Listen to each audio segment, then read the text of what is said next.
Hi, everyone. I'm Bob Lorenz, and this is GMC Nets Postgame Plus exclusive to YesNetwork.com. Well, the Nets have owned the Bulls recently at Continental Airlines Arena, defeating them 11 straight times. Now, why did I say it that way? Well, the Bulls are the first opponent at the newly renamed Izod Center, and it was the season opener. Would a new arena name garner a new result for the Bulls, or would the Nets continue their home dominance against Chicago? Well, after the Nets got out to a big lead of 17 points, the Bulls scared the Nets on Halloween night to come back and send the game to overtime. In the end, though, the Nets held off the Bulls, winning the game 112-103. Now let's check out the leading scores from the game. And for the Nets, Richard Jefferson, not only 29 points, but 10 rebounds. Both he and Vince Carter were perfect from the free throw line, 12 of 12. And Antoine Wright comes off the bench and has a career best 21. In the meantime, the leading scorer for the Chicago Bulls, Ben Gordon and Luol Deng, had 22. So the Bulls' tenacity got them back in it, but it didn't get them a win as they fell for a 12th straight time in the Meadowlands. Here's Lawrence Frank.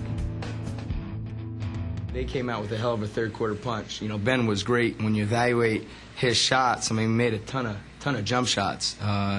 And he's one of the best scorers in the league. And in Chicago, look, Chicago's one of the best teams in the league. So we knew they were going to come out with a great sense of purpose in that third quarter. You know, obviously, in a game like this, a lot of guys have to step up. You know, Richard was tremendous. We don't win the game without Antoine. Antoine was an understatement. I mean, he really stepped up on both ends. But there were a lot of big plays, you know, and you know, Vince, you know, getting that steal. They ran a little flex action where we got into a switch, and Vince switched out, got the steal. Twins recognition of Fallon Wallace. You know, Jason obviously just being a floor general. So, you know, to beat good teams, you need a lot of guys to play and play well. And you know, we were able to do enough to win. Antoine, great game tonight, 21 points, career high. Did you ever think that with RJ and Vince Carter on the floor that you would be the go-to man out there? No, not really, but I know once Jason Kidd kept passing me the ball, he wanted me to shoot it. You know, he told me don't hesitate. When I'm open, just shoot the ball, and that's what I did. What does that say about how much you've grown as a player since last season, that the coaches down the stretch in a game that was hard-fought like this one was, that they would keep going to you?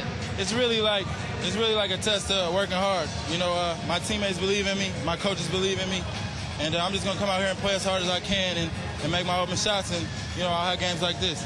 You're only nervous until you get that first basket. Once that first basket goes in, then it's all kind of smooth sailing from there. But you know, they're a very, very talented team.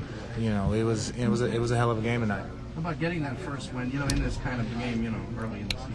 Well, I think the biggest statement I think made all day today was, you know, Benny Salvatore, the referee, halfway through the fourth quarter kind of smiled and was like, you know, Rich, this is kind of like a playoff game. And if you're going to be competitive in the Eastern Conference, you know, with the teams being so tight and so many good teams, that you're going to have to approach every single game, every single night like this. And, you know, to their credit, you know, we got out to an early lead. They came back. Ben Gordon hit some tough shots. And, you know, we just didn't want to, you know, we didn't want to let down. We really wanted to get this win. Our crowd, everybody, our bench was huge. Antoine, Boki, Josh Boone gave us huge minutes, Jamal. There were so many guys that really contributed in this win. And once again, the Nets win this one 112-103 in overtime. They are back in action on Friday night, hosting Chris Bosh and the Toronto Raptors at the Izod Center. Our coverage on Yes begins with the pregame at 7 o'clock, followed by tip-off shortly after 7:30 with Ian Eagle and Mark Jackson.